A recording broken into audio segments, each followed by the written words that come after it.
हिंदू समेत दुनिया के हर धर्म में भगवान की मौजूदगी का जिक्र मिलता है। हालांकि हर धर्म में भगवान का रूप, रंग, आकार और नाम अलग है। इतना ही नहीं, प्रत्येक धर्म में भगवान को एक खास पहचान के साथ चिन्हित किया गया है।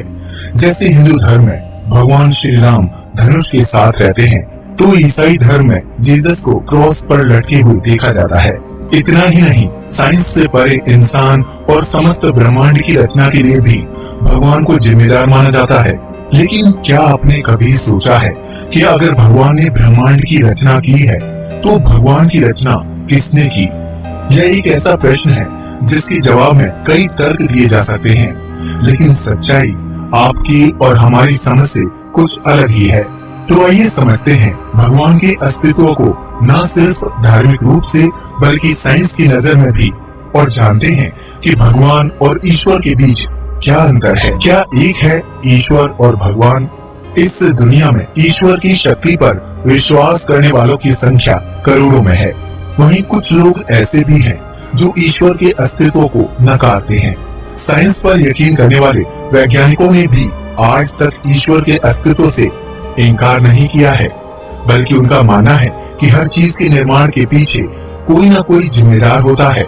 ऐसे में हम जो पूजा करते हैं या मूर्ति स्वरूप में अपने ईश्वर की कल्पना करते हैं, क्या सत्य वही है या फिर कुछ और? आप में से ज्यादातर लोग बचपन से ही घर में अलग अलग देवी देवताओं की पूजा पाठ करते होंगे, और आज उनके इस स्वरूप पर आपको आंख बंद करके यकीन भी होगा। लेकिन क्या आपने कभी सोचा है कि हमें ईश्वर को यह मूर्ति रूप प्रदान करने वाला कौन है? क्या सच में ईश्वर ऐसा ही दिखता है जैसे हमें वेद, पुराण और धार्मिक ग्रंथों में बताया जाता है?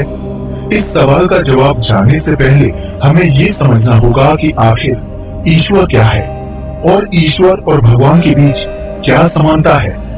अगर शब्दकोश में ढूंढने जाएंगे तो ईश्वर और भगवान दोनों का अर्थ एक ही मिलेगा। वहीं व्याकरण यानी कि ग्रामर में ईश्वर और भगवान एक दूसरे के पर्यायवाची हैं। दुनिया के तमाम धार्मिक ग्रंथों में भगवान के अनेकों रूप का वर्णन मिलता है, जिन्हें ऋषि मुनियों द्वारा अपने काल में देखा और समझा गया था। रामायण के रचयिता महर्षि वाल्मीकि थे, जिन्होंने समाज को श्री राम के स्वरूप से अवगत करवाया। इसी रामायण को पढ़ने के बाद लोगों के बीच श्री राम भगवान के स्वरूप बनते चले गए, जिन्होंने माँ सीता से विवाह किया, वनवास गए, लंकापति रावण का वध किया और अयोध्या के राजा बने। रामायण की पूरी कथा में श्री राम का जीवन परिचय मिलता है, जिसे महर्षि वाल्मीकि ने लिखा और समाज ने उसे भगवान की कथा समझकर श्री राम के मंदिरों का निर्माण कर दिया। ठीक इसी प्रकार बाइबल, कुरान या गुरु ग्रंथ साहिब में भी एक महान व्यक्ति का जीवन दर्शन मिलता है, जिन्होंने ईश्वर को जान लिया था, लेकिन इंसान ने उन्हें भगवान, अल्लाह, जीसस और वाहिगुरु मान लिया। इन सभी धार्मिक ग्रंथों का निर्माण खुद इंसान द्वारा किया गया है, जिसने अपने अपने समय में प्रचलित महान व्यक्ति की कथा को संस्कृत, उर्दू, अंग्रेजी, पंजाबी और दुनिया की तमाम भाषाओं में लिखा और उसका प्रचार किया। जैसे जैसे लोगों के बीच धार्मिक ग्रंथों की पहुंच बढ़ती गई, वैसे वैसे उन पर यकीन करने वाले लोगों की संख्या में इजाफा होने लगा। इस तरह एक महान व्यक्ति और महापुरुष को भगवान की उपाधि देकर उनका रूप, रंग और आकार तय किया गया। फिर उसे मूर्ति का रूप देकर लोगों के बीच प्रस्तुत किया गया। यानी आप मूर्ति के रूप में जिनकी पूजा करते हैं, वो अपने समय में एक ज्ञानी महापुरुष थे, जिन्होंने ईश्वर को पहचान लिया था। इस काम में धार्मिक ग्रंथों को लिखने वाले ऋषि, मुनि, पादरी और मौलानाओं का अहम योगदान था, जिन्होंने भगवान की कल्पना नहीं की बल्कि उनको जाना और उस अनुभव को महसूस किया। उदाहरण के लिए सचिन तेंदुलकर को क्रिकेट का भगवान कहा जाता है, लेकिन क्या वो सच में भगवान है? नहीं ना। सचिन के पास ना तो कोई दिव्य शक्ति है और ना ही साधना। फिर उन्हें क्रिकेट का भगवान क्यों कहा जाता है? दरअसल सचिन ने क्रिकेट खेलने के दौरान सिर्फ अपने लक्ष्य पर ही ध्यान दिया, उसकी साधना की और उसे ही अपनी शक्ति बना लिया, इसलिए सचिन को क्रिकेट का भगवान कहा गया। ठीक इसी तरह समय समय पर धरती में ऐसे महापुरुष पैदा हुए, जिन्होंने अपने कार्यों और विचारों से दुनिया को प्रभावित किया, लिहाजा लोगों ने उन्हें भगवान की उपाधि दे दी। क्या है ईश्वर? भगवान क्या है ये तो आप समझ गए, जिनकी पूजा हम सभी मूर्ति रूप में करते हैं। लेकिन भगवान को ही ईश्वर कहना ये गलत है, क्योंकि ईश्वर का कोई रूप, रंग, आकार नहीं होता। वह तो निराकार है। ईश्वर ना तो कोई स्त्री है और ना ही कोई पुरुष, ना ही देवी और ना ही देवता। ईश्वर ब्रह्मा, विष्णु और महेश भी नहीं है, और ना ही ईश्वर जल, अग्नि, वायु, आकाश और पृथ्वी है। ईश्वर ना ही दुर्गा है, ना ही राम, कृष्ण और बुद्ध। ईश्वर ना माता है, ना पिता है और ना ही गुरु। ईश्वर किसी का स्वामी नहीं है और ना ही उसका कोई स्वामी है। वह चारों तरफ होकर भी नहीं है। ईश्वर को समय और स्थान से कोई फर्क नहीं पड़ता और ना ही उसको प्राप्त किया जा सकता है। ईश्वर न धरती पर है और न ही आकाश में। वह सर्वत्र होकर भी अकेला है, एकांत है। ईश्वर न किसी को सजा देता है और न ही किसी को शाबाशी। ईश्वर सृष्टि के निर्माण से पहले भी था और उसकी खत्म होने के बाद भी वह एकमात्र ही रहेगा। इस ब्रह्मांड में ईश्वर सबसे दूर मौजूद है, लेकिन सबसे पास भी है। वह भूत, भविष्य और वर्तमान तीनों में व्याप्त है। ईश्वर केवल एक है, उसके जैसा कोई दूसरा नहीं। वह हर बंधन से मुक्त है, जो न किसी को बंधन में बांधता है और न कभी बंधन में बंधता है। ईश्वर निराकार, निर्विकार और निर्विकल्प है, यानी ईश्वर की ना तो कल्पना की जा सकती है और न ही उसे आकार दिया जा सकता है और न ही उसे मूर्ति रूप में बनाया जा सकता है। ईश्वर अजन्मा है, जिसने ना तो कभी जन्म लिया और ना ही कभी उसकी मृत्यु होगी। ईश्वर सत, चित्त और आनंद स्वरूप है। सत का अर्थ है जिसका कोई प्रारंभ या अंत ना हो। चित्त का अर्थ है जो कभी बदलता या समाप्त ना हो, और आनंद का अर्थ है जो संसार में आनंद की उत्पत्ति के लिए हो। ईश्वर मन और प्रकाश की गति से भी तेज चलता है, लेकिन स्थिर भी है। ईश्वर समस्त संसार में परिपूर्ण है, लेकिन इस पृथ्वी से बाहर भी मौजूद है। ईश्वर के अलावा जिस किसी ने भी धरती पर जन्म लिया वो मृत्यु को प्राप्त हो गए। वह ईश्वर नहीं बल्कि भगवान है, क्योंकि ईश्वर ना तो कभी जन्म लेता है और ना ही कभी मृत्यु को प्राप्त होता है। ईश्वर को क्यों नहीं खोज पाया साइंस? अब तक तो आप समझ गए होंगे कि ईश्वर का कोई आकार, रूप, रंग या शरीर नहीं है। ऐसे में साइंस की नजर से देखा जाए तो वह ईश्वर को कभी खोज ही नहीं सकता। साइंस एक तरह का पदार्थ विज्ञान है, यानी साइंस उसी चीज पर यकीन करता है जो पदार्थ के रूप में उपस्थित हो। लेकिन ईश्वर तो निराकार है, जिसका कोई आकार नहीं, इसलिए उसे बनाने वाला भी कोई नहीं है। वह बिगिनिंग लेस है, जबकि साइंस की नजर में हर चीज के निर्माण के पीछे कोई क्रिया होती है, यानी कर्ता के बिना क्रिया असंभव है।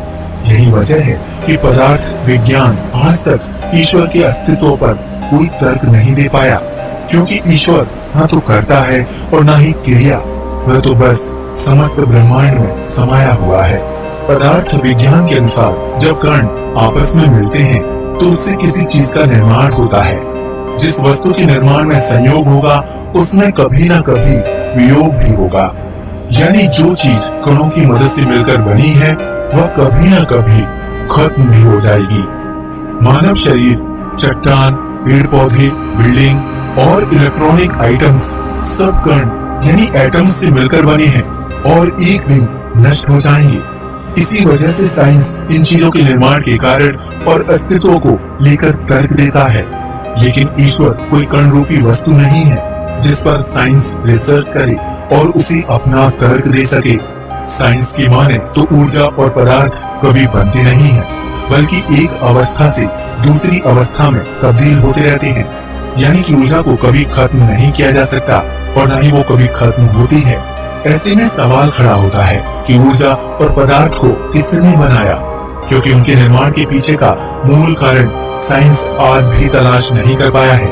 ठीक इसी प्रकार साइंस के पास ईश्वर को किसने बनाया, इस सवाल का भी कोई जवाब नहीं है। ऊर्जा और पदार्थ की तरह ही ईश्वर अनादि है, जो जन्म और मृत्यु के बंधन से मुक्त है। जो दिखाई नहीं देता उस पर यकीन क्यों करें? दुनिया भर में कई लोग ऐसे भी हैं जो ईश्वर की मौजूदगी पर यकीन नहीं करते, क्योंकि उनका मानना है कि ईश्वर दिखाई नहीं देता, फिर उस पर यकीन कैसे किया जाए।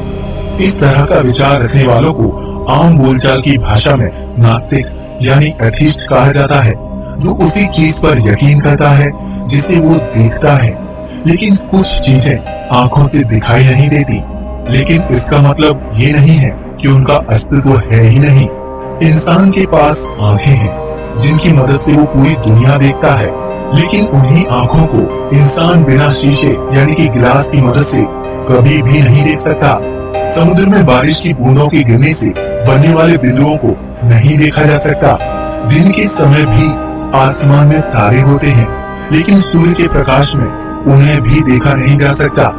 बेहद बारीक सूक्ष्म जीवों को भी हम नहीं देख सकते। हवा को भी नहीं देखा जा सकता। दूध में मक्खन होता है, लेकिन वो दिखाई नहीं देता। कहने का मतलब सिर्फ इतना है कि जरूरी नहीं है कि जो चीज आंखों से दिखाई ना दे उसका कोई अस्तित्व ना हो।